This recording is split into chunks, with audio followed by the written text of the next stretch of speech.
This review has been brought to you in part by Main Irish Airsoft. Hi, welcome back, Oddie's Airsoft, and today we are looking at the Classic Army M14 Scout. Now, before we get into this review, I must say that myself and Mark have used this both in field, in game, and we'll get into what we think of it. But before we do that, we're just going to run through a few little things about the M14 Scout that's in front of us. The standard M14 is one of the longest serving guns in the world, designed by Springfield Armory as the replacement for the famous M1 Garand. Used extensively in Vietnam and Korea, the M14 proved itself reliable in harsh conditions. The 7.62mm caliber rounds carried enough punch to stand toe-to-toe with anything the OPFOR was using. This truly was a workhorse gun with a number of different roles such as sniper rifle, automatic infantry rifle and also a squad support weapon. Although phased out by 1970, in favour for the rather disastrous M16, the M14 still carried favour with troops and even today can be found with a few modifications like the M14 based DMR, Designated Marksman Rifle. The M14 Scout seen here is popular today with law enforcement due to its relative compactness. Running at around 4 inches shorter than the standard M14, it still packs a heavy punch with its 7.62mm rounds when some heavier firepower is required. Sporting an unusual flash hider, other differences to the standard M14 is the lack of a bayonet stud and a forward mounted sight base. Classic Army released the M14 Scout in 2007 with a standard black nylon body seen here or a full wood kit. It comes with full trays on the receiver and runs on a number of batteries up to 9.6 nickel metal hydride. 7.4 lipos with a relatively high C rating add to the gun's snappiness with the trigger response. It has 2 fixed sling mounts, rear and front, and the gearbox uses 7mm oily bushings and metal spring guide. It is a very heavy linear configuration which is distinctly different from the more common version 2 or version 3 gearboxes. So, let's get into the nuts and bolts of what this review is about. What did we think of it? Or more importantly, what did I think of it? Mark will have his say in a second. Well, from the onset, I have to tell you, a heavy piece of gun here. You know, when you're used to carrying sort of the more modern type guns, they tend to be a lot lighter. This is a beast, and you know, this is the Scout, the compact version. This wasn't compact at all, but I have to tell you, I absolutely loved it. The range was fantastic, the rate of fire was awesome, the hop was as good as a hop, you know, will go. It did everything it was meant to do. Once it's set, it didn't slip. And I certainly got a number of kills with this. Now, a couple of issues I did have. First was the mags. Now, the mags themselves are fairly decent, good quality metal, around 350 rounds I would assume going in. Under fire, you know, this is because you're not used to the system. Using a normal M4 mag, well, and your normal mag, it just pops in. This is a little bit more fiddly. Got it first time of asking, how's that? It goes in a little bit more sort of like an AK mag. You've got to find the catch first and then seat her in. Once she's in, she's fine, and popping her there and then winding was actually no problem. The other thing I found a problem, before I move on to the second problem, what I will say about that is getting used to it will resolve that issue. Once you've played with this for any length of time, that becomes second nature. So it's not a major problem, I just found it a little bit awkward. The other thing was the Weakside Transition on your normal M4 is quite quick. On this, I found because of the size of it, it was a little bit more awkward and a little bit harder to achieve. But as I said, this was a superb piece of kit and it has completely converted me into wanting to own one of these. And yeah, all in all, there's very few bad points that I'd say about it. One of the other issues I did have was the Selector Switch here, which is this little knob. Number one, it feels very weak. And number two, in game, you could disengage it from full auto onto semi quite easy without actually knowing you've done it. So when you wanted to give a burst, you were actually only doing single shot. So that's something to be aware of. But apart from that, as I said, I was mega impressed, and certainly it's a gun that I would have no problem owning, no problem using, and to be quite honest with you, at one stage in the near future, or some stage in the near future, this will be in my armoury, and I would use it no problem. So I'm going to hand you over to Mark, and we're going to let him run through any things that I've missed and let you kind of hear what he has to say about the same piece of equipment.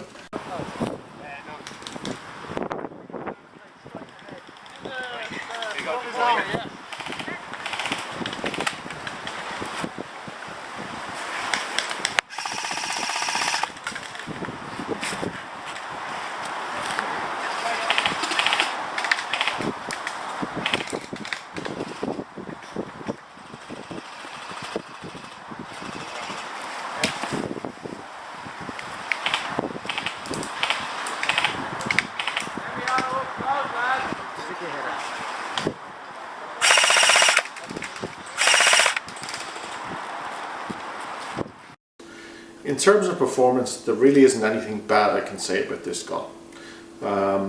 The slightly longer than carbine length barrel certainly helped it with accuracy.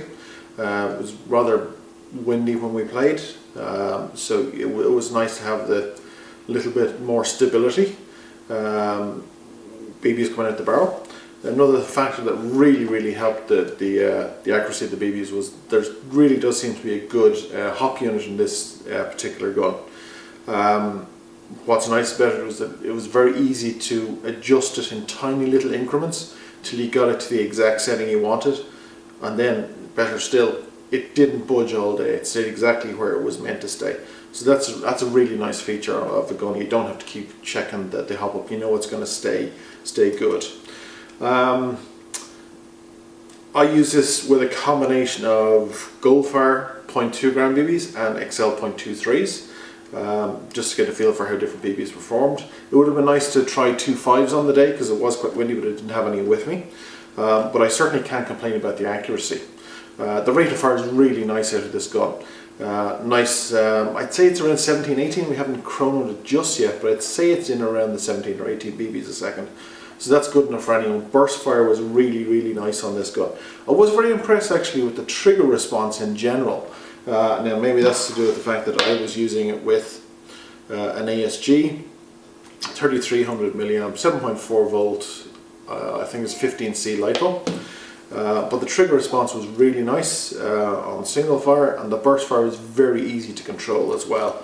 The gun actually sounds really nice. I think part of the reason is I'm guessing down to the fact that like most M14s that I've seen, it probably has a version 7 gearbox. If you've never played with a gun that has a version 7 gearbox, they do sound very different. They sound very smooth, I think, compared to version 2s especially. So it does sound very nice indeed. I think Jerry's already alluded to the fact that the magazines take a little bit of getting used to, and that's fair enough. You're going to expect that with a new design. But you know, the solution to that is reps. Keep doing it and it'll become second nature. I wouldn't necessarily be a huge fan of the M14 Scout in terms of aesthetics. I prefer more modern design guns. I would happily run with an M14 EBR, which is a modern derivative of the original M14 and a cousin of the Scout. And the M14 is longer barreled. The EBR, should I say, is longer barreled, primarily because it's used a lot as a DMR. Again, another little history note. The M14 became sort of almost obsolete not long after it was put into service, because the M16 and then the M4 became the standard choice for the US Army in particular. And there were thousands and thousands of M14s mothballed, and they're currently in storage, and they're still perfectly functional. And there's now a small group of ex-servicemen who are converting all the existing M4s in storage, M14s in storage, into M14 EBRs. It was a really nice piece on it in Guns and Ammo Mag a couple of months back, if you want to check that out if you're so inclined. Yeah, performance-wise, absolutely can't fault it. Now, Jerry's already alluded to the fact that this is a heavy gun. Compared to your standard M4, this is seriously heavy, right? I found it, I wasn't so bad at the end of the day's play. The next morning, when I woke up, my shoulders, I could really feel it in my shoulders. It is that much heavier than your standard M4. Okay, I wasn't running it with a sling, which probably would have helped. If you're going to run a gun of this type, you are going to get a sling, and I think in practical terms, you're not really going to be able to use one without one unless you're like 6'4" and 300 pounds and built like Schwarzenegger. But you know what? It wasn't that unwieldy. Maybe because it's a Scout version. A lot of the game I was playing in, I was fighting in a woodland situation. So I was popping up around trees left and right using both sides. And it wasn't too unwieldy. Now I did have a bit of an issue, alright. In the prone position, I found it very difficult to get comfortable holding it in the prone position. But you know, that's something, the gun was new to me, so I wasn't quite used to it. I'm sure, you know, if I was to practice with it, I would get more used to it. Now, I said already, this is the ProLine version, and you know what, you can really tell it's the ProLine version when you look at the way this gun is finished. It really is very nice indeed. Polymer is good and sturdy. The mold lines are fine. In fact, it actually looks like when they put the gun together, when they put the polymer sections together, they actually sanded down the mold lines to get a better finish on it. So it really is very nicely put together. It's a very solid piece. I can't complain about anything at all. Yeah, it's a very nice piece, and if you're in the market for an M14 or you're looking for some sort of 7.62 derivative that isn't an AK, then this is very much worth looking at.